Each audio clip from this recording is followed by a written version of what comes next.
Kenapa ramai bakso itu di sana? Apa resep dia? Kenapa orang ngumpul di bypass itu ramai bakso 88 itu gitu Iya. kan? Nah, apa resepnya? Apa triknya? Survei dulu. Artinya supaya jangan menumbuhkan kegagalan kita tadi. Iya.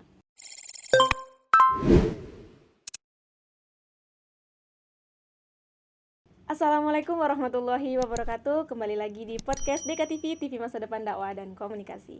Oke teman-teman semua, kali ini kita kedatangan bintang tamu yang mana kita akan membahas seputar kewirausahaan. Ya, nih seru nih kayaknya nih buat teman-teman yang ingin berusaha tapi masih bingung gimana sih kiat-kiatnya, seperti apa sih sebenarnya usaha di era milenial ini.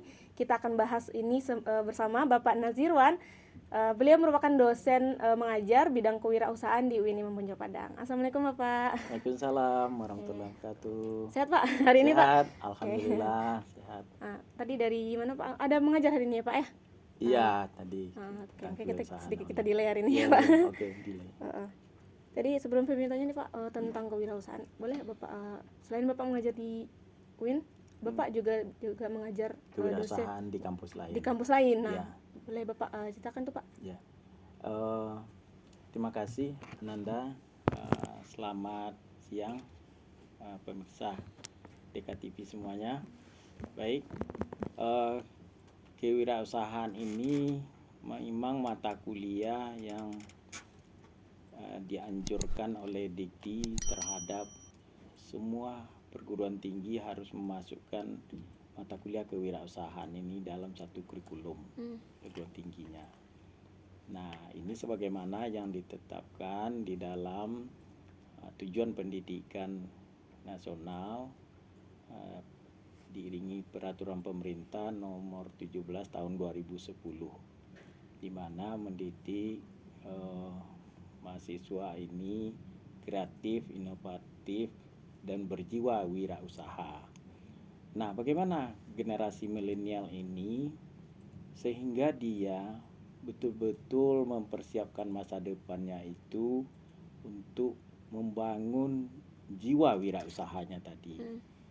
Tentu mereka ini secara pola pikirnya suaranya pola pikirnya itu harus dirubah. Kenapa?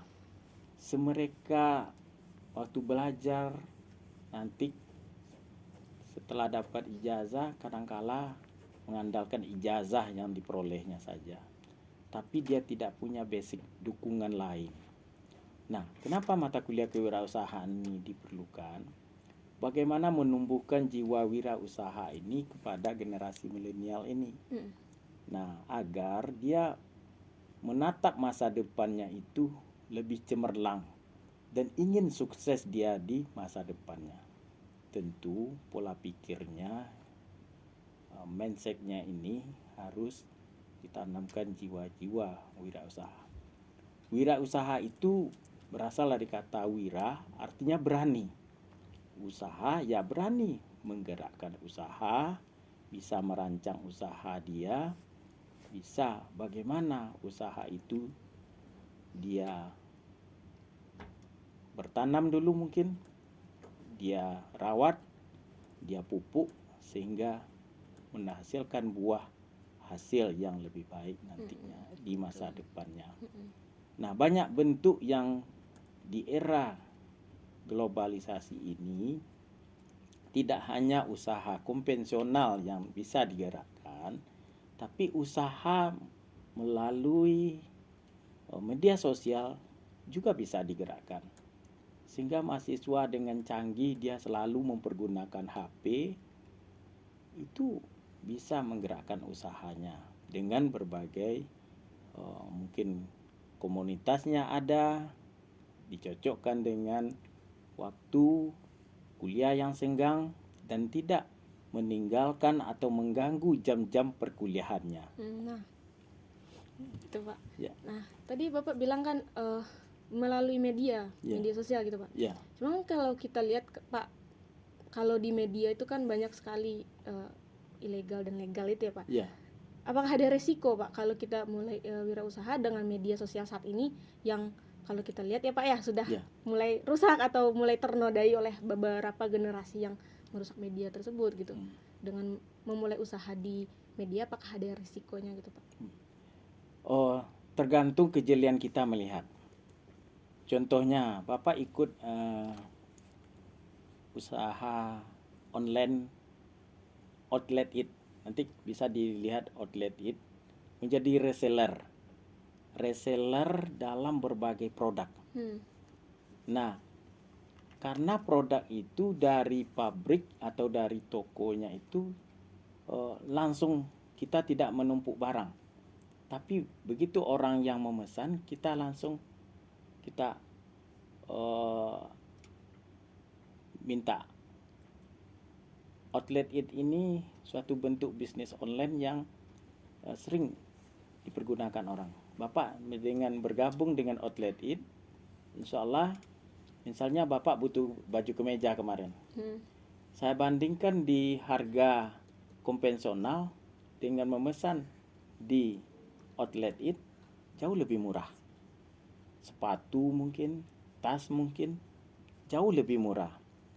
Nah, kita dengan memesan itu artinya tentu ada mentornya dulu. Iya. Tentu ada penjelasannya kepada kita dulu. Kita mengenal dia. Nah, saya berpikir positif saja kepada mentor saya, kemudian saya telepon, saya ikuti petunjuknya itu. Alhamdulillah saya beli sampo, saya beli sabun mandi, odol melalui outlet it. Ternyata punya repeat order. Kemudian saya gerakkan jaringan dengan mahasiswa saya yang di kampus lain. Dia bergabung. Saya ngajar di Sekolah Tinggi Ilmu Administrasi Adabiah Padang. Kemudian juga mengajar di Sekolah Tinggi Ilmu Administrasi STIA BMN Pariaman. Nah, saya gerakkan. Kemudian saya juga tutor UT dalam bidang administrasi publik juga. Nah, itu dia bergabung, saya ajak bergabung. Alhamdulillah setelah 1 bulan bergabung, komunitas saya terbentuk. Ternyata masuk uangnya. Pertamanya masuk 370.000 dari repeat ordernya, kemudian masuk 500.000 lagi. Faktor repeat ordernya berjalan terus dengan diiringi oleh mentor yang tadi dilaksanakan sesuai dengan jadwalnya. Jadi itu contoh nyata. Saya bukan artinya saya mengatakan itu, saya contohkan dulu, saya ikut dulu. Kemudian berapa hasil yang kita peroleh.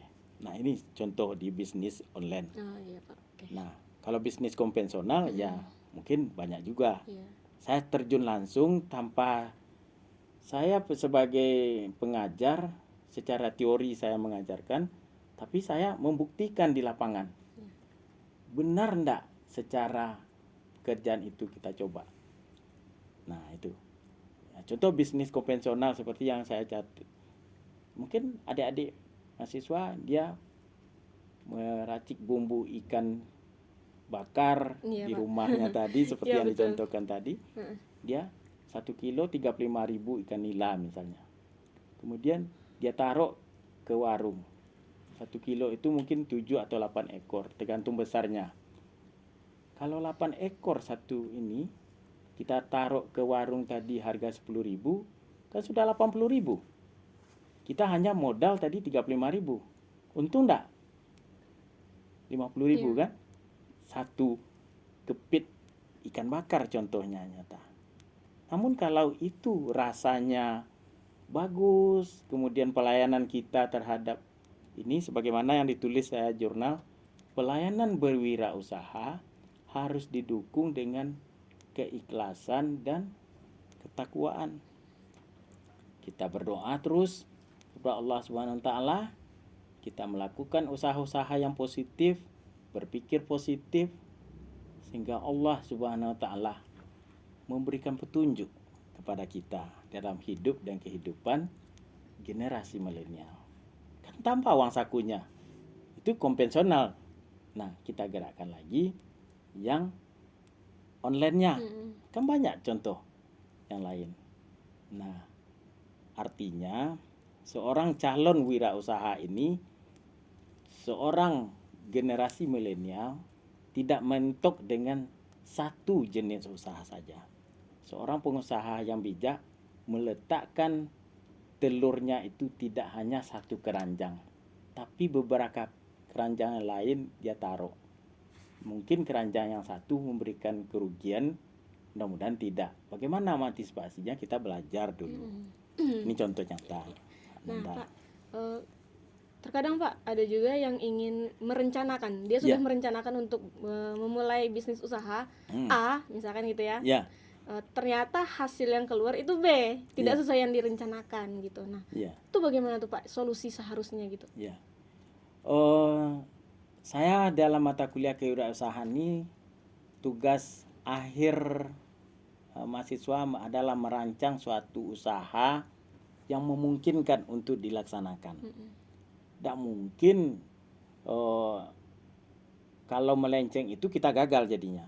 Tidak mungkin. Secara logika kita menghasilkan, kalau padi ditanam tidak mungkin lalang akan tumbuh, ya enggak? Nah, cuma mana padinya yang bagus, kita cari bibitnya. Nah, misalnya kita merancang berternak ayam misalnya, di dalam menggerakkan ayam petelur atau ayam untuk dipotong. Nah, kita rancang usaha itu, kemudian kita gerakkan. Tidak mungkin hasilnya yang lain gitu kan. Jadi fokus kita. Jangan kata orang yang kita dengar dulu, kata teman atau kata siapa-siapa, tapi kita terjun langsung, amati langsung bagaimana kita kumpulkan data dan informasi. Baru kita, atau perlu studi kelayakan kita dulu di dalam menggerakkan usaha itu. Nah, justru itu kemarin di dalam mata kuliah sebelum COVID, kita menyuruh mahasiswa itu coba survei langsung tempat-tempat usaha, misalnya bakso. Kenapa ramai bakso itu di sana?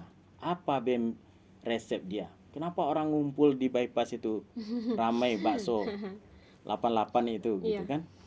Nah, apa resepnya? Apa triknya? Survei dulu. Artinya supaya jangan menumbuhkan kegagalan kita tadi. Antisipasi. Namanya dalam bisnis studi kelayakan kita dulu. Dengan studi kelayakan, mungkin tidak satu tempat saja, kita bagi beberapa tempat. Setelah kita bagi beberapa tempat, kita kumpulkan, kita buat secara secara tertulis apa yang kita wawancarai tadi. Kita punya dokumentasinya. Jadi dokumentasinya, data dan informasi yang terkumpul, baru kita gerakkan usaha. Tidak mungkin akan, artinya itu untuk mengantisipasi supaya jangan gagal kita di dalam menginvestasi hal usaha gitu. Mulailah hal-hal yang kecil dulu supaya tidak mengandung resiko yang lebih besar. Itu Ananda. Kadang kan banyak nih Pak yang melihat usaha yang lagi viral gitu ya Pak. Akhirnya dia ikut-ikutan juga untuk itu. Berarti kan memang harus perlu survei dulu ya Pak. Survei dulu, studi kelayakan dulu, kita tanya dulu, kita pendekatan dulu di sana. Mungkin sekali datang kita di sana, mungkin orang itu tidak akan kasih resep yang lebih bagus. Iya Pak. Perlu pendekatan kita, mungkin beli kita dulu di sana, kemudian kita lakukan pendekatan bagaimana yang baiknya gitu kan. Jadi ada kerendahan hati kita ingin memulai itu. Tergantung niat kita dulu. Seperti tema kita tadi ya Pak, menumbuhkan jiwa kewirausahaan di era milenial. Mungkin dari Bapak ada nih kiat-kiat atau tips bagaimana sih memanage waktu mahasiswa ini agar yang antara perkuliahan dengan usaha gitu. Kadang kan seperti Feby pribadi ya Pak, ingin berusaha, gitu, ingin punya usaha gitu. Cuman ya dilihat kesibukan seperti ini gitu Pak. Jadi ada solusi kiat-kiatnya dari Bapak gitu. Ya, kalau Bapak ini dimulai dari hal-hal yang kebutuhan kita dulu. Misalnya dari kita hal-hal yang kecil dulu. Kita mungkin mempergunakan motor setiap hari gitu kan. Seperti yang kita gambarkan cerita tadi. PT Base misalnya. PT Base Eco Racing. Nah, contoh. Dia punya penghemat BBM untuk motor, penghemat BBM untuk mobil, kemudian untuk kosmetik, untuk makanan kesehatannya atau minuman kesehatannya. Kita coba dulu sesuai kebutuhan kita coba. Ada enggak keuntungannya? Ada enggak manfaatnya kepada kita? Nah, kalau saya misalnya pakai mobil, saya coba dulu. Saya coba, biasanya butuh bensin itu 1 bulan 600 sampai 800 ribu, tergantung banyak jalan kita gitu kan. Nah, dengan saya pakai beli itu ternyata sebulan saya coba, 2 bulan saya coba, lebih hemat saya. Sekitar hanya 450, kan hemat 200 ribu atau sampai 300 ribu, kan lumayan penghematan kita dulu. Ini kebutuhan kita sehari-hari gitu kan.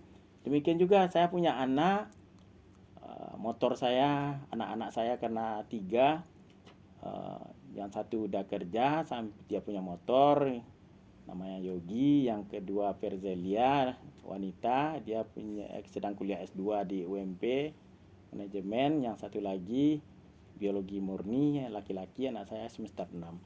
Dia butuh motor terus setiap hari. Kita gerakkan.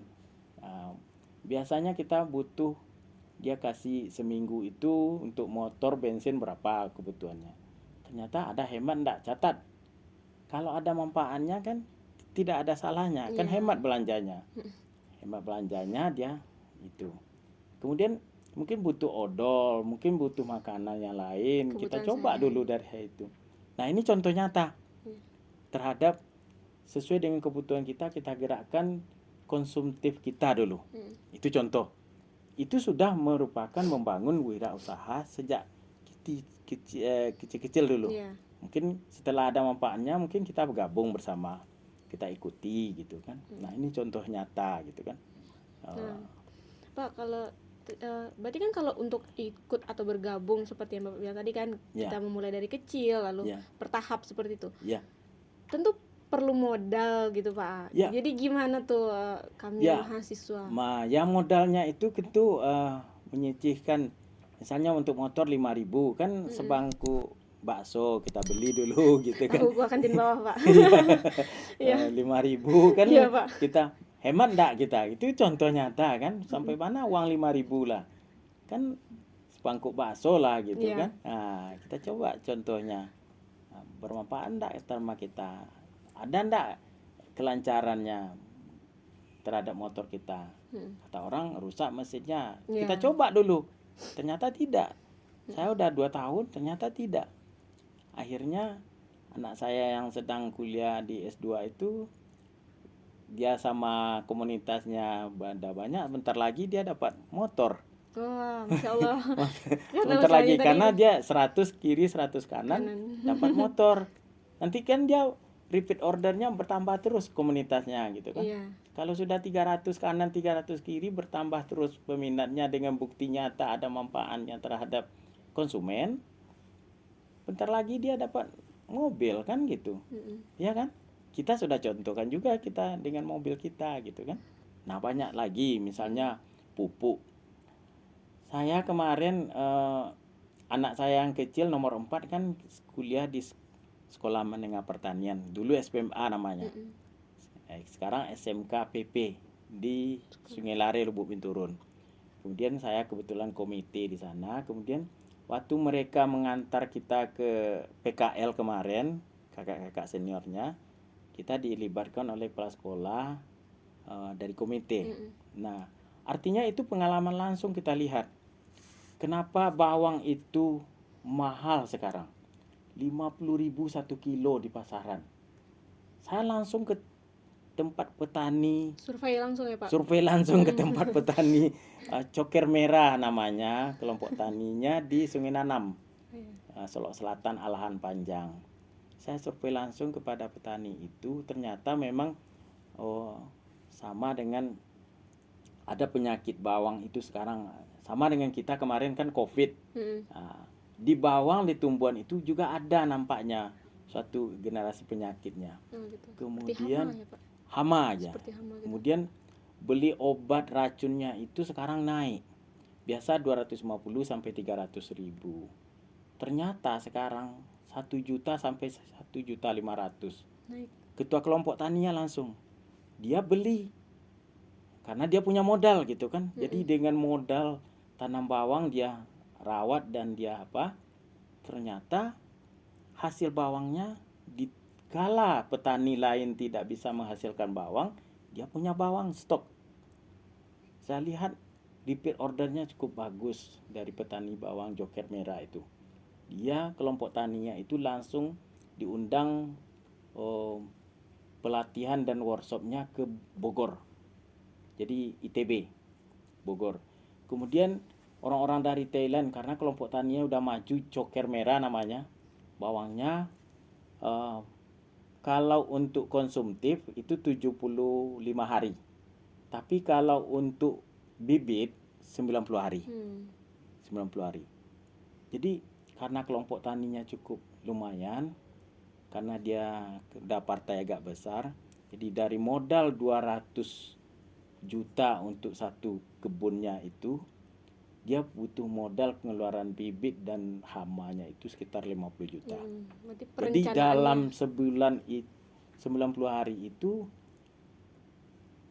dapat uang bersih minimal 100 sampai 150 juta dia. Besar enggak partainya itu? Jadi lumayan. Jadi sektor pertanian dalam kondisi Covid kemarin itu tidak kena tuh orang-orang itu. Sehat dia. Yeah. Sehat dia. Yeah. Itu contoh nyata dari kelompok tani Joker Merah yang berada di Sungai Nanam yang saya lihat langsung itu. Coba bayangkan. Dia punya kucing itu, dia punya merawat kucing namanya kucing-kucing bulu yang tebal itu. Anggora. Anggora itu kan. Iya, Pak. Ada 14 ekor, itu kebutuhan makannya hampir 3 juta setiap bulan. Memang Pak, kebutuhan kucing lebih besar pada ya. Orangnya yang merawatnya, Pak. Yang merawatnya. Betul. Gitu kan. Kebutuhan kucing lebih mahal. Ya, tapi karena hobi dia, dia salurkan, mau saja iya, investasi betul. dia. Kan gitu ini heran juga saya itu, sangat heran saya. Jadi kalau 3 juta nih sudah sama gaji pokok PNS ini untuk makan kucingan. Ibu saja kata saya bilang gitu. Jadi itu contoh nyata wirausaha di sektor pertanian itu. Dia memang kuncinya terhadap generasi milenial tadi seperti tadi, disiplin. Tanpa didukung dengan disiplin dan membagi waktu dengan baik, tidak akan sukses kita nanti. Iya. Berarti tadi disiplin ya Pak ya. Disiplin. Memulai usaha dari usaha dari kecil. Kemudian survei kita ke tempat yang mana yang cocok dengan usaha yang kita mau gerakkan. Kumpulkan data dan informasi. Siap. Perlu dokumentasikan. Simpan di HP-nya. Nanti putar lagi. Nah, itu kan trik. Jadi manjadah wajadah, siapa yang bersungguh-sungguh pasti akan mendapat, kan gitu. Itu Ananda. Ya, oke Pak. Ya. Mungkin itu dulu ya Pak ya, karena durasi yang memisahkan kita ya, ya Pak. Okay. Sebenarnya banyak sekali pertanyaan dari Baby yang mau Baby tanyakan. Di lain waktu mungkin ada kita kesempatan untuk berbincang kembali ya Pak dengan tema yang pastinya berbeda dan lebih seru lagi pada ini ya Pak ya. Oke teman-teman semua, nah itu dia tadi bincang hangat kita tentang kewirausahaan bersama Bapak Nazirwan. Jadi teman-teman, berwirausaha itu pasti tentunya dengan disiplin, perencanaan yang bagus ya Pak ya, survei dan dengan modal dan niat dan doa. Itu yang terpenting ya Pak. Niat dan doa. Dari modal yang kecil pun tidak masalah ya Pak. Tidak masalah. Bahkan nanti dengan kita sudah matang membuat itu, kita bisa, siapa bapak angkat kita yang mau menginvestasi untuk usaha kita ini? Pasti ada orang yang mau. Itu contohnya gitu kan. Tapi kita sudah punya proposalnya yang matang gitu kan. Kemudian mengkomunikasikannya dengan pihak investor. Investor itu bisa bapak angkat, bisa mungkin salah satu UMKM kan banyak sekarang nih. Usaha kecil menengah itu digerakkan oleh bank banyak.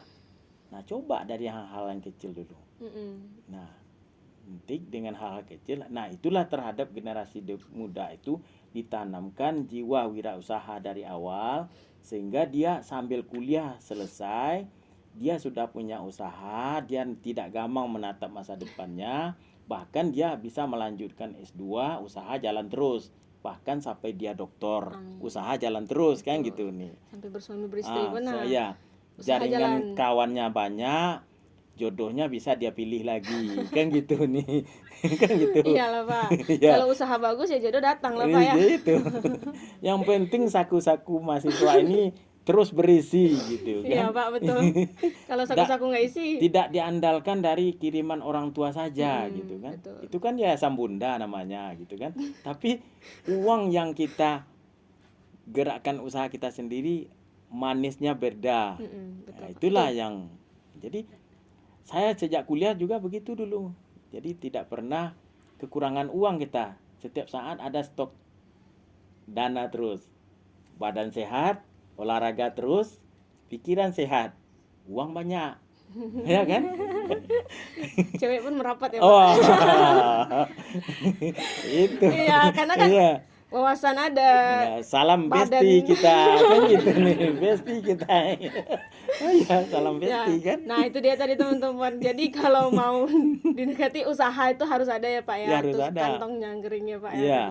Oke. Nah mungkin ini sekian dulu ya Pak ya. Oke, bincang-bincang makasih kita. banyak. Terima kasih banyak ya Ya, Pak. sama-sama. Mohon maaf, mungkin ada kata-kata Bapak yang kurang Ya. tepat.